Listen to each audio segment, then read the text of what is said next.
Here today we have Stephen from C.P.R. and he was on that investigation last time. How was the investigation with me in Dolly Cold Grave? That was kind of spooky, Yeah. actually. Well, one, the bugs bring off, that helps. Yeah. But other than that, no, it was really interesting because we had a lot of personal experiences. And it was kind of like the ghosts or the spirits were taunting you. Yeah. They were listening to me, but they were actually taunting you. Yeah. They wanted to bug you. They know they can get under your skin. Yeah, and there's a lot of, verbal words and other stuff that we didn't catch that was on the video. So that was a good one. I have a couple of questions for you today. Sure. As you can see, it's just a conversation. It's not really a talk show. What we're going to try to do is do ghost investigation and another show, just a little basic conversation, what I call conversation, talking and stuff like that. What do you think about the paranormal now? When we were investigators like this, and now it's sort of just sky high now.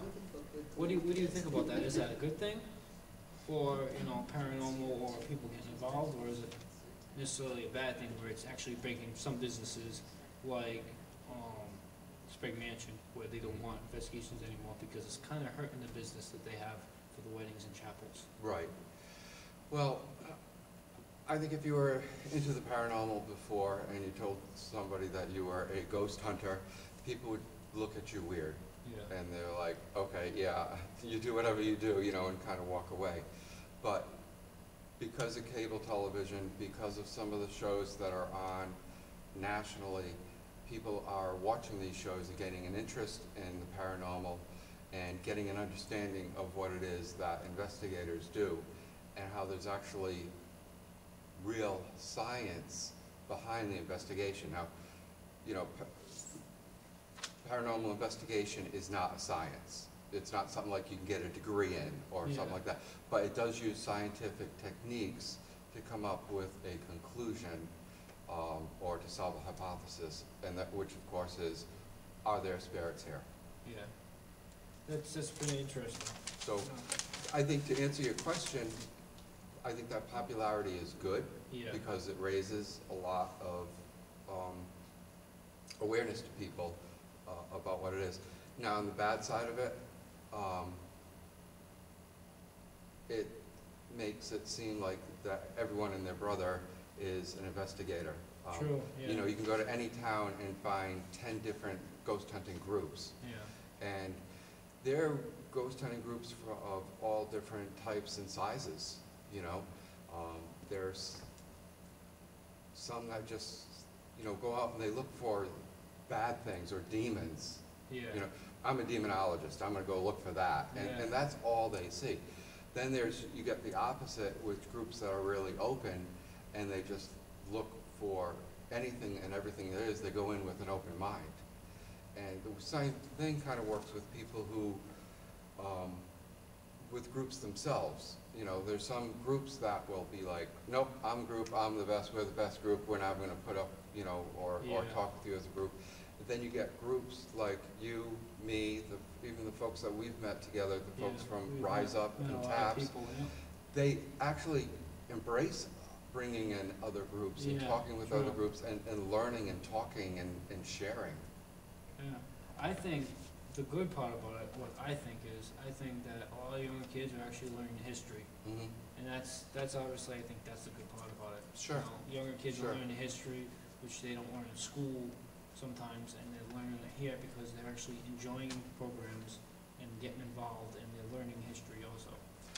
As well as local. I mean, that's how I got into this. I started off by doing just pure legend tripping. Going to a monument that from King Philip's War, which is 15 or 20-minute walk right into the woods that most people don't even know is there. It's this huge monument. And then in doing that, we actually met some folks who were part of the original TAPS, who taught us ghost hunting techniques that we applied along with the storytelling of the history, and then to see if there's something there that wants to communicate with us today. All right, that's very, very cool. I got another question. Do you ever think the paranormal will die? Do you ever think it will, which I mean die, I mean like, you know, in population, or not population, but like popular, will it go down instead of right now? You think it'll ever go down, and people won't, you know, like when we investigated, it wasn't a big thing. Like it was nothing. Like nobody heard. People were like, what is a paranormal? Now if you say paranormal, like, yeah, I know who the guy is on TV and stuff. So you think it'll ever die down someday? Yeah, of course. Everything goes in a cycle, you know. You're gonna have these groups that start up that just say, oh wow, on TV it looks exciting. Every single episode's exciting. Something's always happened. You know, my favorite line is like, oh my God, dude, you know, everything, you know, and in ghost hunting, it's actually quite the opposite, as you know. You can sit there for hours and hours and hours and doing the ghost investigating, and the work you have to do after you've done the investigation is also hours and hours and hours listening, you know, to your computer, watching videos very carefully. And I think when a lot of these kids realize that that's what they have to do real ghost hunting and not just play ghost hunting, they kind of shy away from it. But as long as it's popular on the TV, it's going to be popular amongst the communities. I think, I have the same thought as you have. I also think it's going to do the same thing. I think it's going to die down, go up, die down, go up. It's just those who, you know, catch themselves in the right time when it starts going back up. Those are the people that are going to be very successful. Right. Because obviously if you're there and you're waiting and you're like, okay, I'm going to predict this is going to be the next, you know, the show's going to go up, the ratings, and, you know, they're going to get involved with it and they're going to go with the ratings. Right. So, I think it's also interesting to see how it's developing too. I'm finding that groups are combining ghost hunting with another hobby.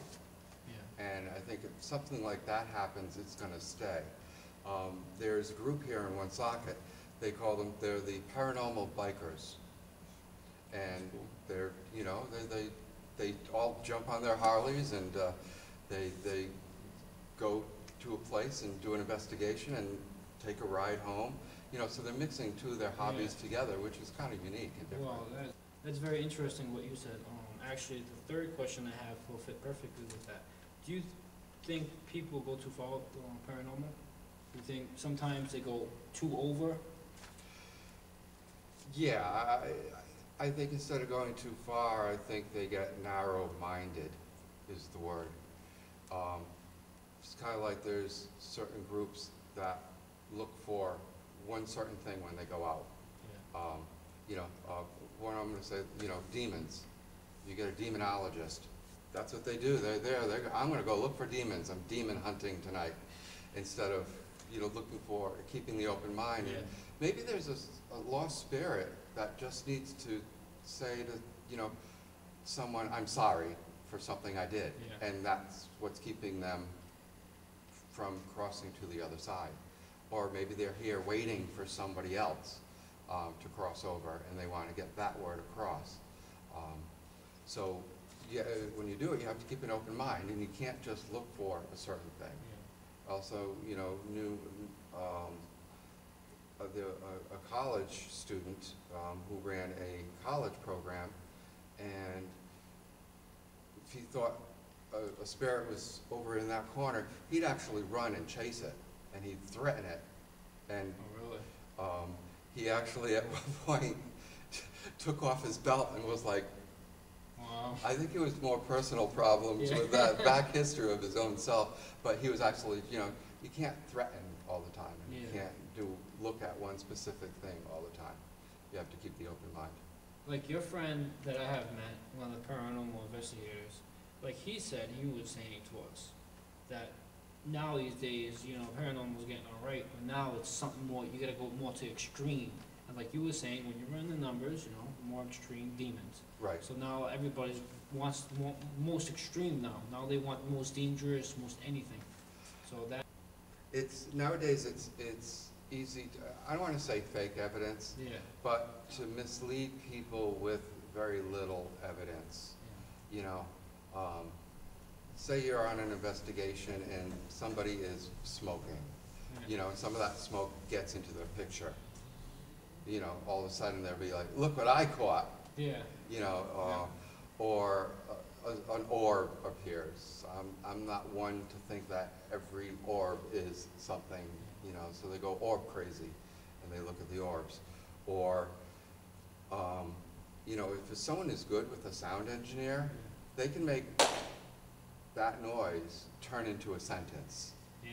And by the way, they manipulate it and then make a suggestion to you, you know, that says, I want you dead, you know, just from that one noise. So if it's not exciting, some people have to turn around to make it exciting.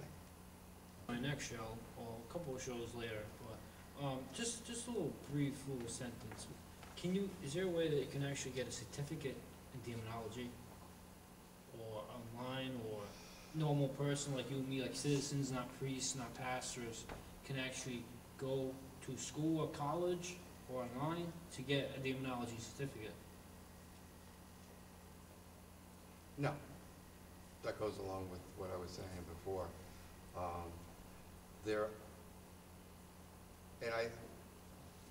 There are certain people who have the acceptance from the Catholic Church, Catholic priests, who are given permission to go into a house and not perform an exorcism, but I think to do something very close right next to what an exorcism is. And those are the people that are professional that can do it. Okay. One more thing. My last question for you for today. Rumors, how to deal with them, and also how to find out the truth about the rumors, if it goes too far and you want to know the truth. If you know the group, ask the group directly. It's just like any society. You're always going to get rumors. You're always going to get groups that say, I'm better than you are, or groups that talk about other groups. Especially when you go into another group, or say, you know, I was with a group before, just hanging out with them and stuff, and, you know, you tend to leave groups all the time, because it happens, it's life. And they could say, I kicked him out, I kicked her out, you know, or you could leave and you could just say bad things about them. So look, that's the stuff I'm talking about. You have to take it for face value, and you have to take it for the people that you know. If you have questions about it, talk to the person, if it's part of your business to go talk to about it. I mean, myself, I've heard rumors about another group, and I was always like, because I was such friends with the person that was telling me negative stuff about this group, I purposely stayed away from this group. I was doing an investigation one time, and these people brought in members from that other group. Wow. And I was like, oh, great, you know. And you know what? I heard the other side of it from them. True. And I think today that that second group is a cool group, and I like those people a lot. Very interesting. And I just happen to think that it was the first person's point of view because something had happened, and that was just their angle. So it's how you would deal with any other group, you know, in society. You're always going to have the people talking about other people. All right. Well, I thank you for joining the show, and I appreciate the investigation at Dolly Cole's grave. Yeah, that was fun. And we're going to have more, too. Yes, we will. You can check him out on his team at Creepy Places New England on Facebook. And this is a WRIGI Notebook episode. Please stay tuned for the next episodes, and I'll have a good night. Thank you.